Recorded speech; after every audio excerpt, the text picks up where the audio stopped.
Welcome back to another episode of the Chats with Clark podcast. I'm your host, Joe Clark, and here at Chats with Clark, we don't do poppy intros. We get straight to the point, and the point of today's episode, episode 54, is Luke Toth. Luke, thanks for being here. It's a real pleasure. Thanks for having me, man. So Luke is a pivotal person in the basketball scene in Cleveland, but I'm not going to explain it to you. I will let him do it. So Luke, why don't you give us a quick rundown of who you are and what your involvement is in the Cleveland basketball scene? Yeah, I appreciate it. Basically, I direct all the youth programs for the Cleveland Cavaliers, Cavs Academy, and youth sports, Cavs Youth Sports. We basically reach kids everywhere from the ages of 5 all the way up to 17. And our mission with the Cavs is inspiring through play. We're trying to use basketball as a vehicle to help kids on their basketball journey, or just in their journey in life. A lot of community work, a lot of giving back. I've been with the Cavs for 7, 8 years now. It's been a while. Incredible. Yeah, and then I also am an AAU basketball director, where I have my own program, helping kids get better, on and off the court. Yeah, a lot of things basketball related, but that's pretty much my life, and excited to talk about it. I don't know if you could tell from him sitting, but Luke is very tall. What are you, like 6'6" maybe? Yeah, 6'5". 6'6". Okay, yeah. So Luke's very tall. So I feel like he probably was one of those that grew up always hearing, "Oh, do you play basketball?" Right? On the contrary, I did not. I did not get that question. So Luke, Luke and I. Well, let's start with this. Luke and I met a couple years ago. I was teaching, and Luke came in and did the Cavs Academy program at the school where I was teaching. So why don't we start there? Talk a little bit about the Cavs Academy and what that looks like, and you guys going into schools and kind of taking over for a day, because I think it's Yeah. such an awesome program. Yeah, that's actually one of my favorite things that we do. They're called Cavs Academy Pep Assemblies, and it started as we would go into schools and help gym teachers, phys ed teachers run their gym classes, and do some basketball stuff and have kids be active.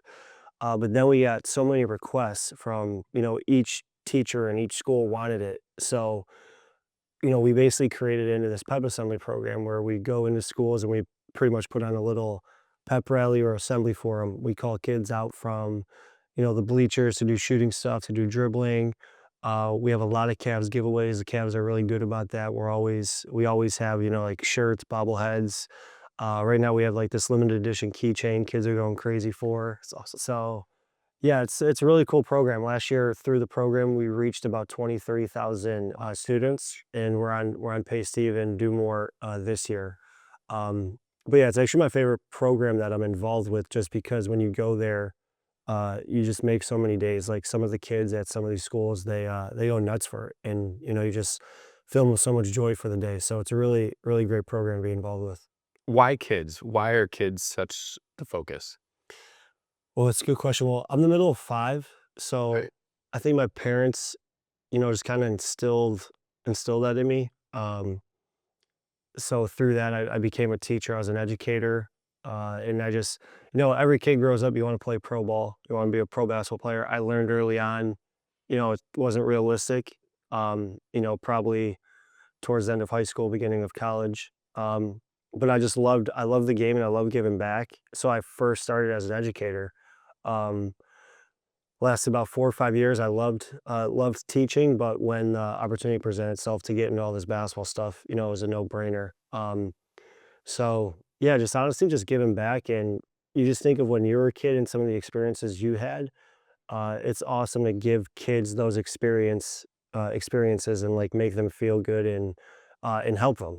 I kind of just like helping people and helping them get wherever they need to, or where they're going to, and it's a fun process. Talk to us a little bit about that transition. So, likewise, same kind of scenario as you. I was an educator, taught for several years, and different opportunities presented themselves, and then we end up using our education in different ways outside of the classroom. Talk to us about that transition when you first started getting into more of the basketball world. Yeah, so first, I actually took a leap of faith. I gave up teaching before I actually got the Cavs job. Okay. I worked part-time with the Cavs ever since 2016 when they won the championship, is when I started working, events and youth stuff for them. But yeah, I was teaching for 4 or 5 years, and then, I was doing so much basketball on the side. It came to a point where I literally had to pick one, just because I just felt like my teaching, I wasn't fully in it, uh, as far as basketball. Like, I was just fully in basketball, and I just realized it wasn't my full-time job yet. So I actually took a leap of faith where I gave teaching up in June at the end of the school year.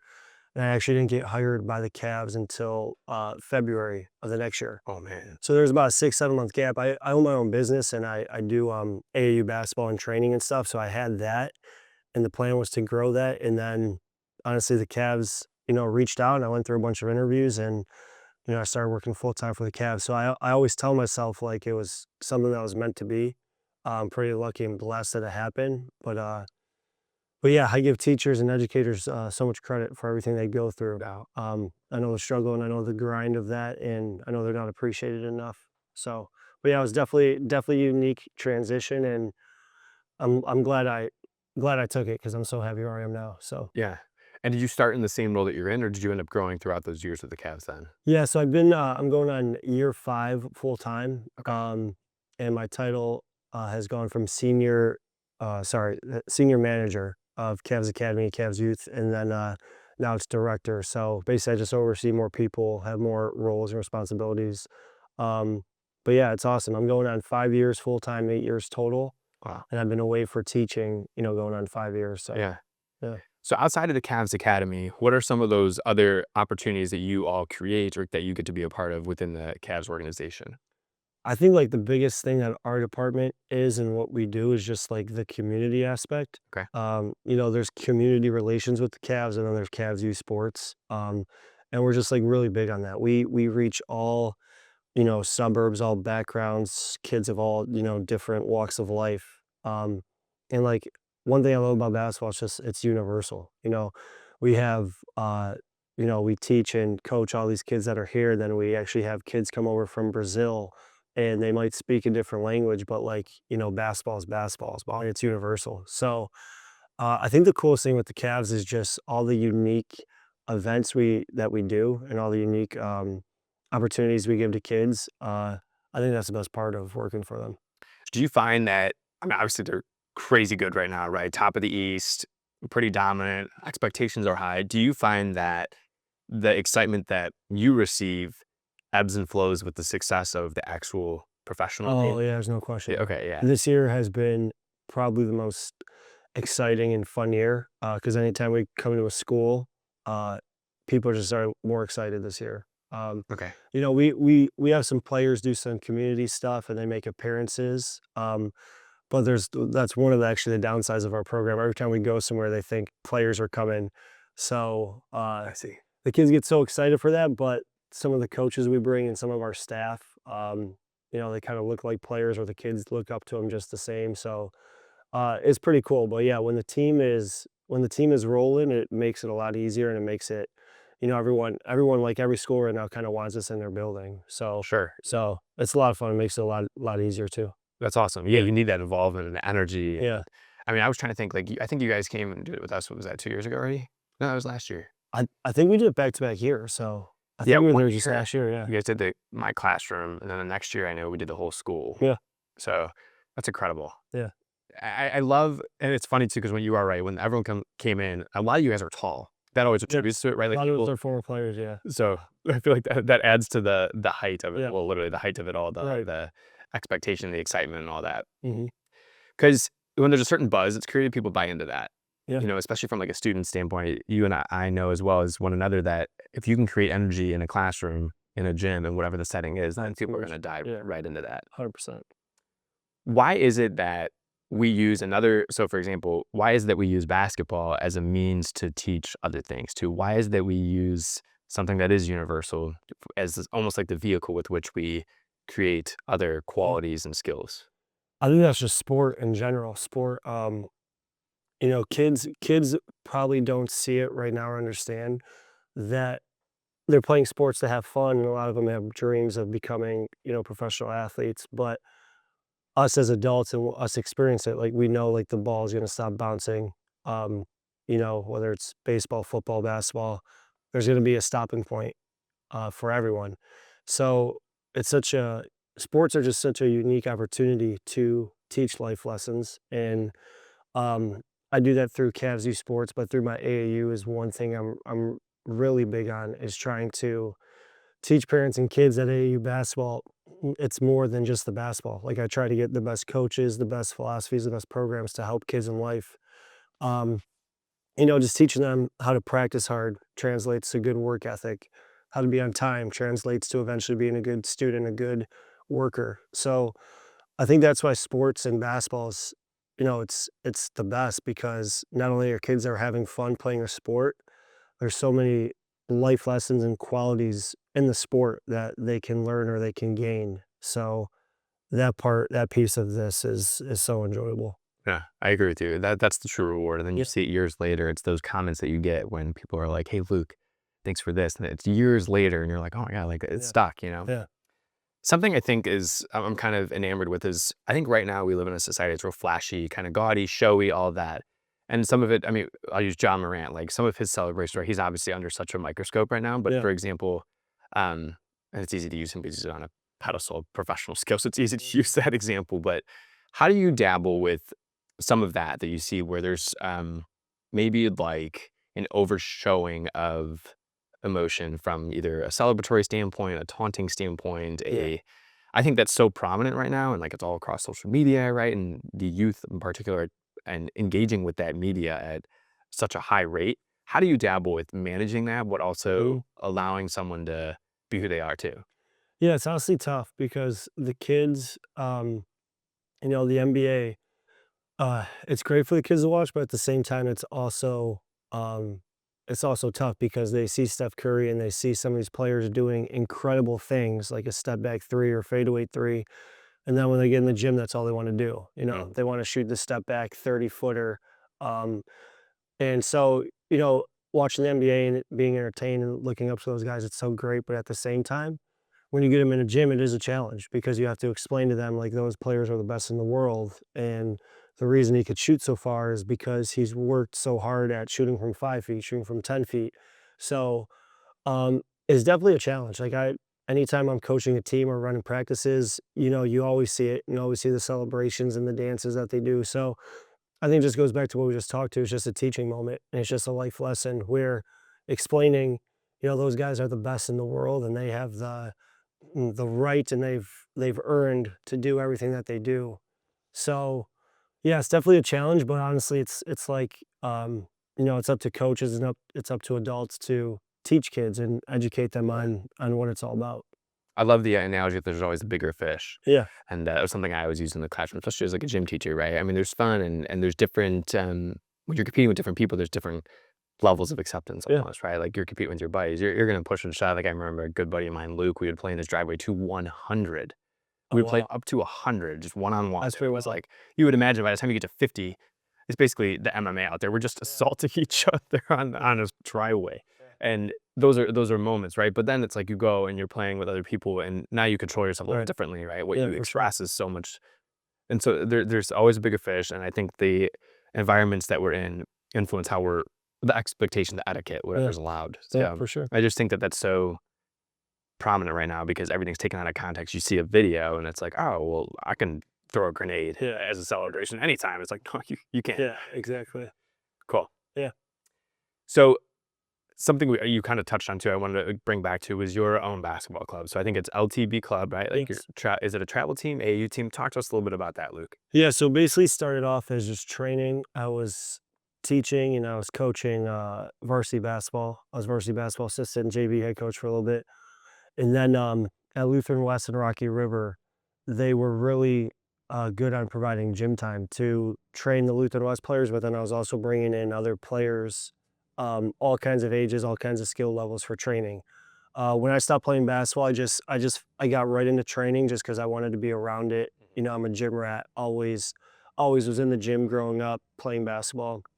Um, so yeah, my business started as just training kids, and then it got to a point where I was training so many kids, and so many parents were asking me like, "Who do you recommend for AAU basketball? Who do you recommend for AAU basketball?" And then I started looking up AAU basketball, and 2017, 2018, I was just finding out so much on some of the good, but a lot of bad that was in AAU. And one of the things why I started my program was there's a lot of good programs out there, but I saw a lot of programs just weren't offering the training. They weren't offering the player development. It was mostly all games, all tournaments, travel to this place. Yeah. So that was the vision and that was like the passion is like I want to start a program where it's focused on training. more practices, more skill sessions, less games, and have the kids, because I'm like really big for basketball and kind of like anything in life. You can't do C if you don't have A and B. And that's what's happening right now in youth sports, especially youth basketball. So many kids are playing all these games, all these games. Well, they don't have A or B. They don't have the tools to really play in those games. So to sum it up, that's kind of what my program is. I'm up to, I think we have year round, we have like 700 kids in the program now. Wow. So yeah, it literally has grown since 2017 to, like a full-time thing now. So Yeah. And those are amazing numbers. And just pretty 7, good. 8 years. That's awesome. Yeah, it's pretty wild. Like I'm truly blessed, but like it literally, springtime right now is our busiest time. And our first team was in 2018. We had one team, and it's 2025. We have 40 teams for the spring. So yeah, it's grown from one team to 40 just for spring in about 7 years. Yeah. Congratulations. That's amazing. It's awesome. And so are you actually coaching? Are you on the ground coaching? Or This is is it actually foresee this? This is crazy. So this is year 7. It's the first year I'm not coaching a team. Okay. The second year of the program, I always tell, it's a great, I just say it's a great story, and I use it to motivate people. I was a private school teacher, so, needed extra work and needed extra stuff to supplement. So the second year I had 10 or 11 teams, and I coached 8 teams. Oh my gosh. Yeah, and people always ask me, like, how do you coach 8 teams? And I always bring it up. I have this document. I would basically do 4 teams a weekend, and I would work with the tournament directors. I would schedule games from 8 a.m. all the way to 8 p.m. And I worked with a couple of the tournament guys. They would just put me on one court, and I would just coach all day, like 10, 12-hour days. That's insanity. Yeah. Truly. Looking back, it's pretty crazy. Well, I love basketball and I love coaching. I did that for about 2 or 3 years, and then year 3 or 4, I started to get more coaches.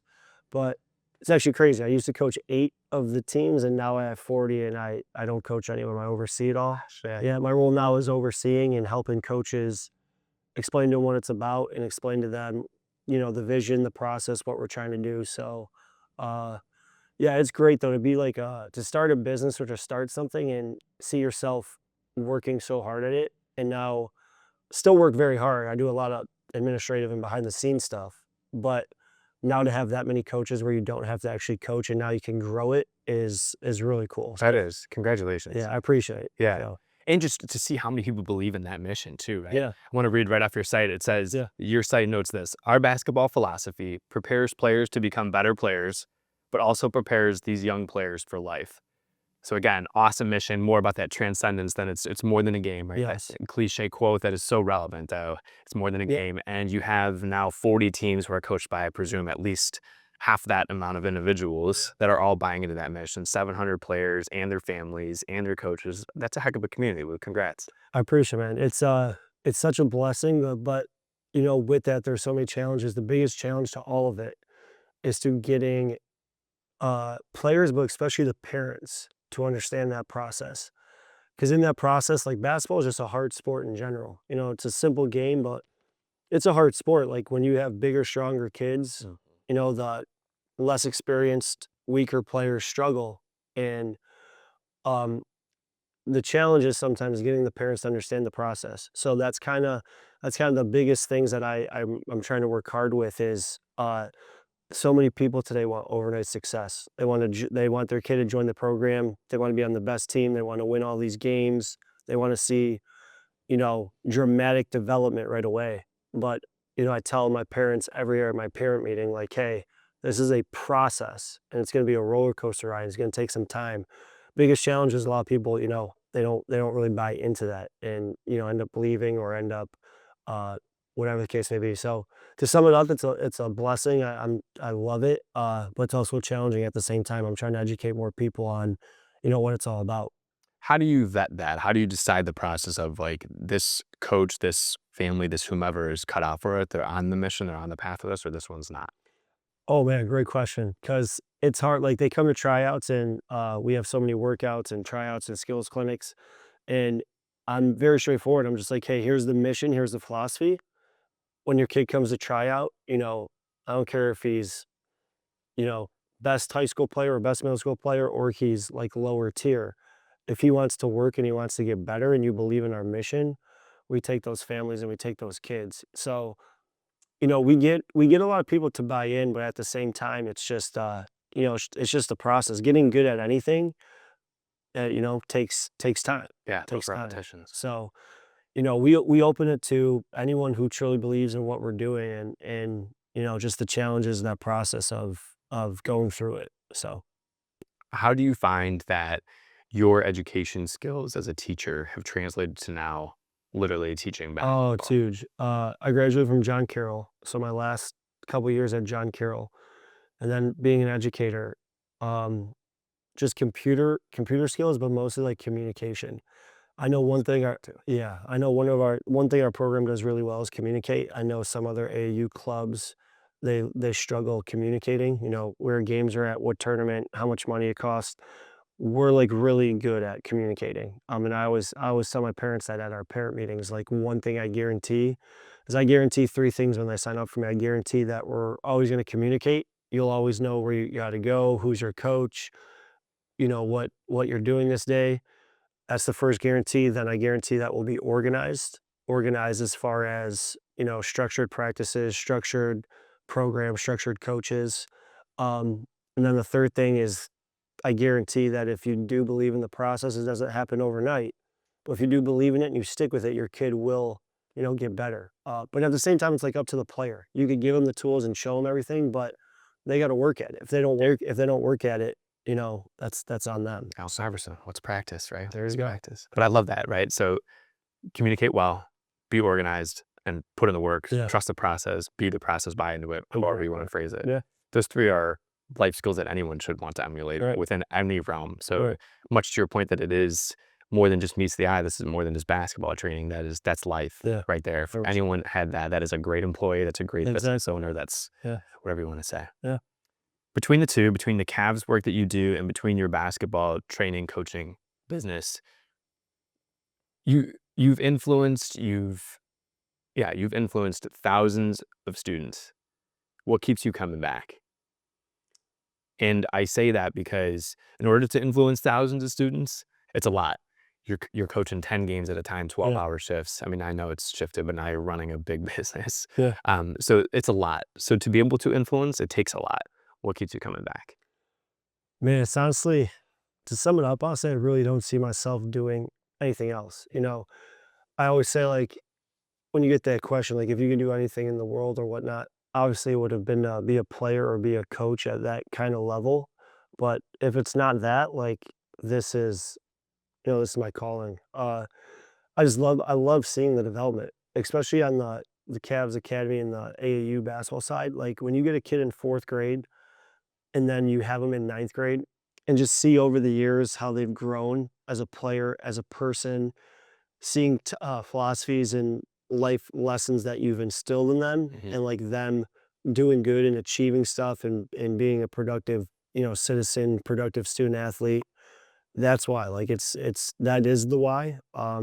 And yeah, it keeps me coming back. Like, every year I just get pumped up, like, who's in our program, who's coming to Cavs events, like, how can we help them? And then when you see them out at a Cavs game, you see them out in public, you see them out wherever, to get those hugs, to get those, Coach Luke, you did this for me, you did this for me. That's what it's all about. It's more about life, man. It's just like relationships and helping people and just going through life. I will argue with you. I'll just go to bat with you on Yeah. this. I would contend that you're probably having a far greater influence on, well, first of all, numbers wise, than a professional coach. But let's take Atkinson, right? Like Kenny Atkinson's model has taken Darius Garland to new heights Oh, that yeah. we Cavs fans all were like, he could be that. Yeah. And Atkinson's making it happen. That's one guy. And they only get 15, right? That Yeah. are really directly influencing hundreds, thousands. So I Right. mean, to have that effect, to get those hugs, I would say that, I mean, maybe God's using you in just a different way. It's maybe on what you're saying is a smaller scale, but Yeah. I don't know about that. Just to go to bat with you on that. No, I But appreciate I appreciate that, man. And it's actually, I've thought about that so long too. Going back to kind of just like teaching and teaching. I think as a teacher I was at St. Angela's, Cleveland Heights. You get 100 kids.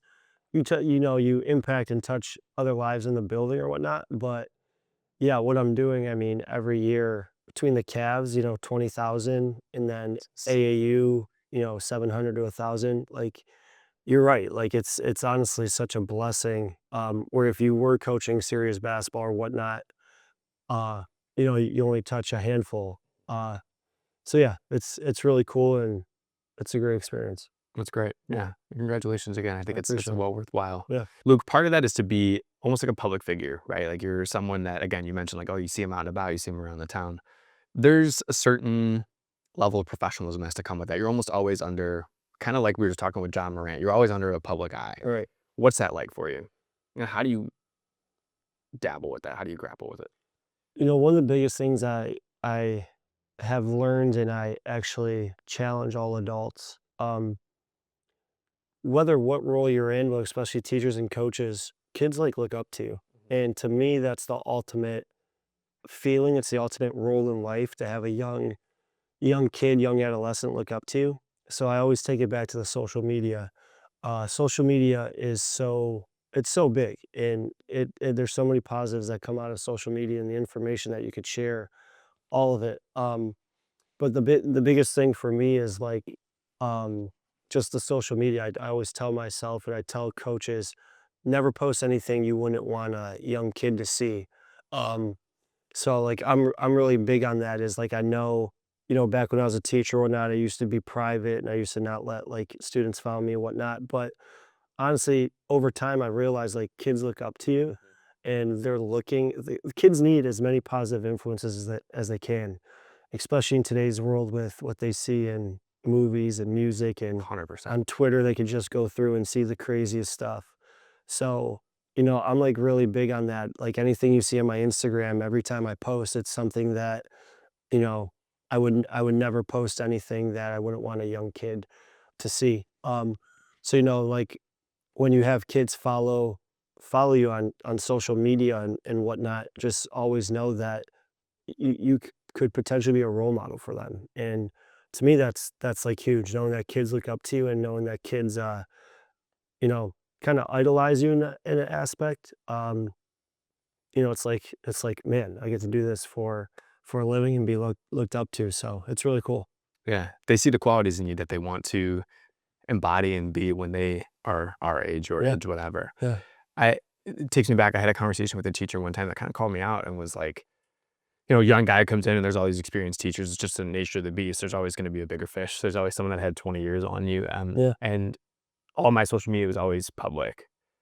And so, of course, it goes through the gauntlet. Students do what they do. They look at everything. And so I Mhm. had a teacher come up to me and she's like, well, like, how do you, like, why basically are you letting students see your stuff? And I just kind of asked her the question, like, do you think that it's better that they're looking at what I have put out there or something else? Because if it's not me, Right. it's going to be filled with whatever else is out there. Oh, for sure. And so it kind of makes me think about that. And she just kind of didn't appreciate the response, which is fine. I'm sure she has thought about it since.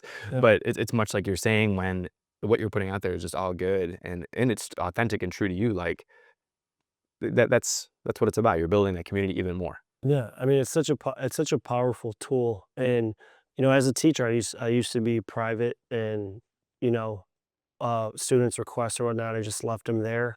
But then when I became public, and um, you see these students follow you, and you see you just there's so much good that can come from social media. There's obviously so much bad, but there's so much positive you can do. Is just as far as the messaging you share on social media can go such a long way for a kid.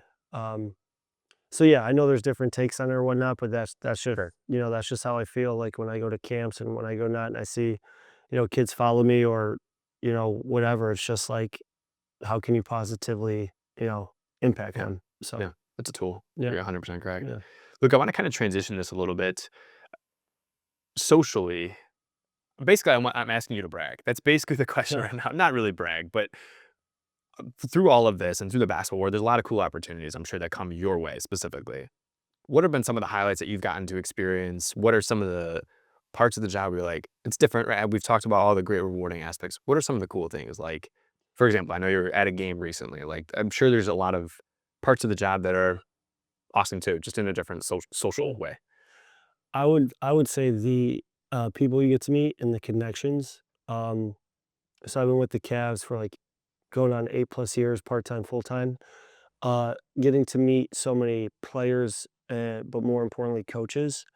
Um, Going to so many conferences, meeting coaches through the Cavs, meeting coaches through different organizations, through different networks, for my professional and personal development has been huge. I mean, in the beginning of all this, like I made so many mistakes on the AAU side, and then running camps and clinics. You learn by trial and error, but um, any advice I'd give to a young person is to surround yourself with people who have done it, or ask people who have done it, have mentors. And um, yeah, that's like been the best part of this is I've got to work with and talk with so many well-known and established coaches and players and just ask them about, Phil Handy's a great example. He's probably the best, skills trainer in the NBA. Was with the Cavs with LeBron and Kyrie, Lakers for a couple years. But I've worked a couple events with him. I've sat down and had conversations with him. I mean, it's instrumental. It's huge just to hear from a world champion coach, probably one of the best skills trainers in the world. So that's been the best part of all of this. Obviously giving back and all the good that you know that you do that we're doing. But yeah, just hearing from those people and learning from those people has been incredible. That's really great. You Yeah. can't the people that we interact with, you can't like overplay that enough. Yes. That can't be said. I mean, think about that, right? So Kyrie Irving, probably the greatest handles in NBA history. This is the guy who put hands on with him. And where do you think they right? Like part of where do you think they came from in Yeah. the craft? Oh, he was so fun too. Love Yeah. Kyrie. Yeah. One of my favorite stories about him, real quick, is like, did you hear about? Have you heard his story of the backboard that he used to practice on, Yeah. and like with all the Definitely. holes on it? Yeah. So long story short, for our audience, when Kyrie was practicing as a kid, like the backboard that he practiced on had holes in it in different spots, and he would go to different parks that had different backboards with different holes in them, or like parts that wouldn't bounce like it would normally. So that's how he learned the twist, the angles, the basically the physics of where he needed to put the ball on the backboard to get it to go in, which is fascinating. Yeah. And I mean, it's so evident in his game today. But anyway, I just was curious on that because I know when you're in environments that are doing such great things, there are really great people within them. And 100%. so it has to be more than just your team, which is doing great things, but Yeah. it's bigger than that. So it's the Phil Handies and that trickle down effect and all of the ways. So it's Yeah. really great. Sure. Look, there's a closing litany that I run through Okay. to wrap up each episode. The first one is kind of a little bit of a downer, but I'm really curious to see how someone with a positive, grateful mindset like yours takes it. Yeah. The first question for you is, do you have any regrets in your life? Oh wow. Man, that's tough. That's really tough. Um, I think about that all the time because like you make you make decisions, and I'm human, so I've definitely made many mistakes. But at the same time, like I go back and forth on just the concept of regret all the time, because it's like you make mistakes and you make decisions, but you grow from them and you learn from them. So if you don't make them in the first place, you know, would you have grown or known what you've known?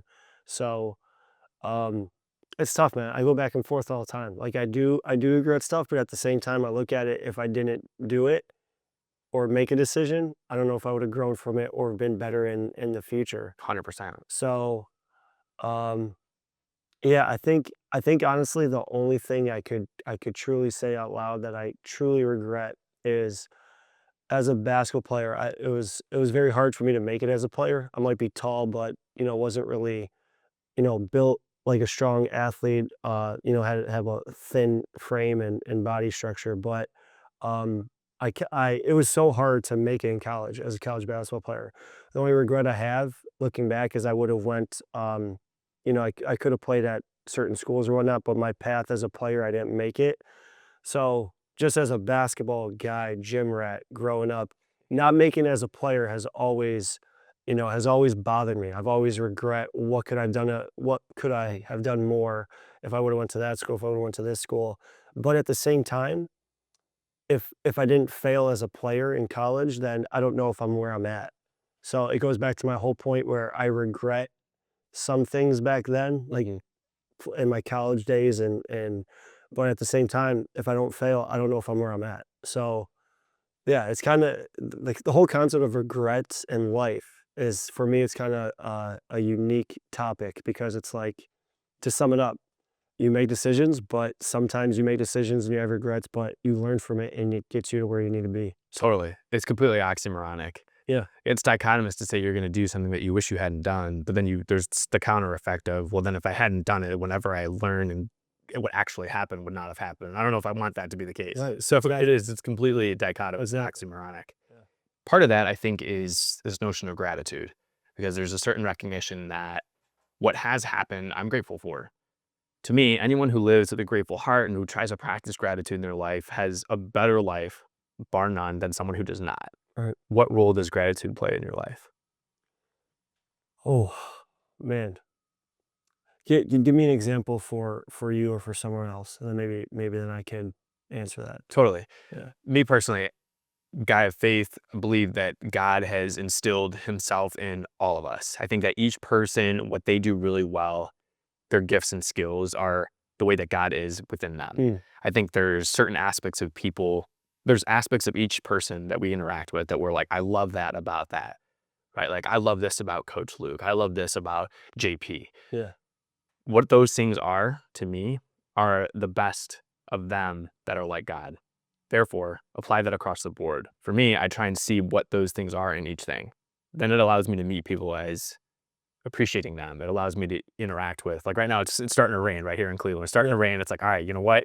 These April showers literally are going to bring to May flowers kind of Right. thing. It's finding the good purpose of each thing, the goodness of each thing, and appreciating that. To me, that's how I like try and see it. And therefore it's like the George Strait song of I saw God today kind of thing. Yeah. No, that makes sense. I mean, I would say kind of similar to what you all said, and I have that background, and I'm faith based, as as far as having a relationship with God, and I was actually I was born and raised Catholic. I went to St. Charles Borromeo in Parma. That was always a huge aspect and focal point of my life. We were the type of family to eat dinner every day, every night together. Go to church on Sundays with grandma and grandpa, communions, baptisms, all of it. So having that in my life, and uh, I kind of go back to everything revolves around God has a plan, and God is doing everything for a reason. I know it might not make sense at the time or whatnot, but one thing I'm really big on is just taking a deep breath and just being like, man, just being alive and just being here. Yeah. Seeing all the struggle and all the things in the world that people go through. To sum it up, I just think that just like being alive and healthy and just being blessed that you're on this, you're on this earth, and you're healthy and you're living life and you're doing things. I think to me, that's kind of it. Like, just put it all into perspective. That's the grand scheme of things, and uh, just thankful to God that I'm able to do this. You're able to do this, and we're all pushing through. So Yeah, I think you hit the nail on the head with that. yeah, I agree with you. When you appreciate the whole, and then you appreciate the small moments that yeah, you've got it going on. right. One of the questions I've added recently to this closing litany is one that I think adds a sense of flair, right? We go heavy, go heavy, and then this one's a little different. Looking forward on your calendar, what are you looking forward to? We got playoff basketball coming to Oh, Cleveland. yeah, That was exciting, right? yeah. What's on your calendar that you were looking forward to, Luke? Man, so many things. I'll do a top three list. Okay, Right. that's even better. I'll end it with the one. So one, I'm a big golfer. Okay. Not very good. I'm working at it, but I've taken it up. I've taken it up pretty seriously over the past couple years. So golfing for sure. Golf season coming up. Number two, honestly, just warm weather. Like this winter, us being Northeast Ohio people, this winter was so long. I did feel long. So many just like snowy days and snowy drives and getting your car, and car being frozen. So just warm weather, Indians games, bonfires. Like I love like May, honestly, like June through the beginning of fall is like my favorite time of year. Just enjoying that weather and doing so many things outside. Um, and then the last thing is I'm gonna kind of be promoting here. But Please.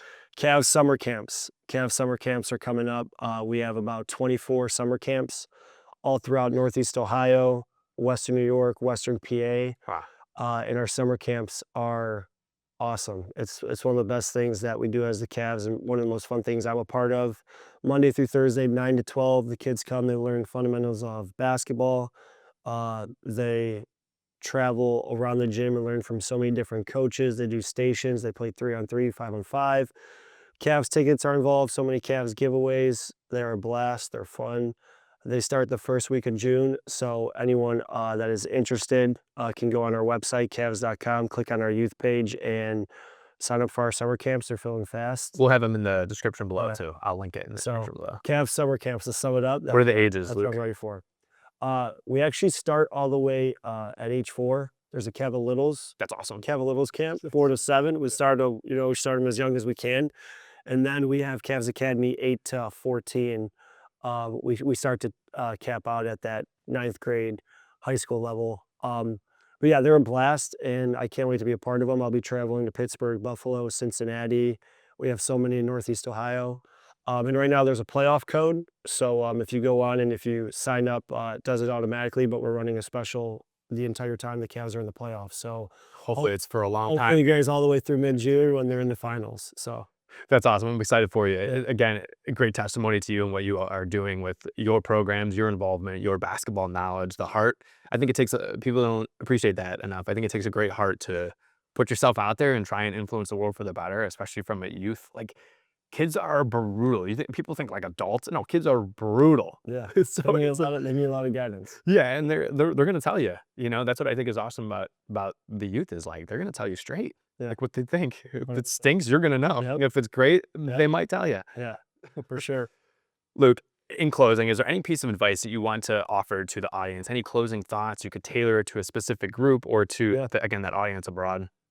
Man, I feel like my thing that I always share, I get to speak in front of a lot of kids. We go to a lot of, I was just at Robert Morris University and talking to 100 kids who are interested in getting into sports. Great. The biggest thing I share with anyone is it's huge for me. I actually started off as an accounting major in college. Part of the reason why I was so interested in John Carroll is because of their business school. But I did it for 3-4 months a semester, and I was just like, this is not for me. So I literally went to the drawing board. I'm not kidding. Like after my first semester of college, and I wrote out on a drawing board, what do I like? What do I enjoy? What am I passionate about? And the whole board was pretty much basketball. It was all basketball related. I love training. I love watching games. So my biggest thing is I always give this advice to anyone. You have to find something you're passionate about. If you only live once, if you don't do something you truly enjoy, life's not going to be enjoyable. So I'm truly blessed. Like I literally get to go to meetings at the arena. I go to gyms every day. I go, all over state of Ohio, Pennsylvania, New York, and travel to different communities doing basketball. So I guess to sum it up is like you really have to find something you're passionate about. And if you do, it makes life so much more enjoyable and so much more fun. And you're doing that with basketball, and our audience can be doing that with pick your poison. I Anything. think that's what's so cool too, is it's not like a one-trick pony. I mean, you find what 100%. works for you, and then it's like the next guy's got to do it for them. Yeah. 100%. Well, the biggest thing too is like I tell kids, say like throwing out a couple topics like drama. Okay, if you want to be an actor or an actress, sports, if you want to be a professional athlete, music, you want to be a famous singer. I always tell kids, well, if you can't make the big one, like in basketball, you obviously want to be a professional player. But if you can't make the big one, there's so many other things you can do within that world, within that topic. So I'm really big on that. I always challenge kids like to look up, give me something you're really passionate about, what you like, and look up what you can do, because I found mine through coaching and kind of all this community stuff through basketball. So it's really cool. Anyone who feels like they're stuck in the mud should really practice that, I think. 100%. Like, go to the drawing board and just do the web. Yeah. It's like, what do I like? What am I good at? And then let's see what the heck we can find that merges all of that together. Yeah. And so I'm so big on that too. I really believe that as well, because especially at a young age, that's a whole nother story, but I really believe that we just don't have exposure. And then we get into college and we're like, I'm going to do accounting. And you're like, I hate it. I started off in finance. I got there, same situation. I hated it. And then apparently all of us that start and switch go into education. Yeah. Yeah. Seriously. Joking, but do the web, and like anyone that's stuck in the mud, I think that's universal across the board, from young student to someone who's an adult and is like, I kind of hate my career, like this stinks, right? Like go to the drawing board, figure it out. And at that point, you have all the knowledge that you have that you didn't have X amount of years ago when you were a student. So 100%. Luke, this has been a stellar episode. I appreciate the conversation. I want to highlight back to communicate well, be organized, and put in the work, practice, trust the process, be part of the process. I think those three really stand out to me as just great goals for everyone to embody within their life and great values. Yeah. And that's a nice testimony to the program and the work that you're putting out there as a travel coach, AAU coach, leader, business leader, whatever. And your work with the Cavs and all the youth across really Ohio and beyond. Yeah. I really appreciate you. Well, I appreciate having you, man. It's a good talk. So Absolutely. thank you. Everyone, thanks for tuning in. If you are a parent, definitely hit the link below and check out the Cavs summer programs, the summer camps. It's something that your student, your child will love. If you are a student, send it to your parents and be like, hey, we need to do this. All of you should check out Luke Toth's socials. I will also include that in the description below. And if you haven't already, I don't know what you're waiting for. I say this every single time. Hit that subscribe button, follow along. We appreciate you here at Chats with Clark. This has been another episode 54 of Chats with Clark. I'm your host, Joe Clark, signing off. Thanks for listening.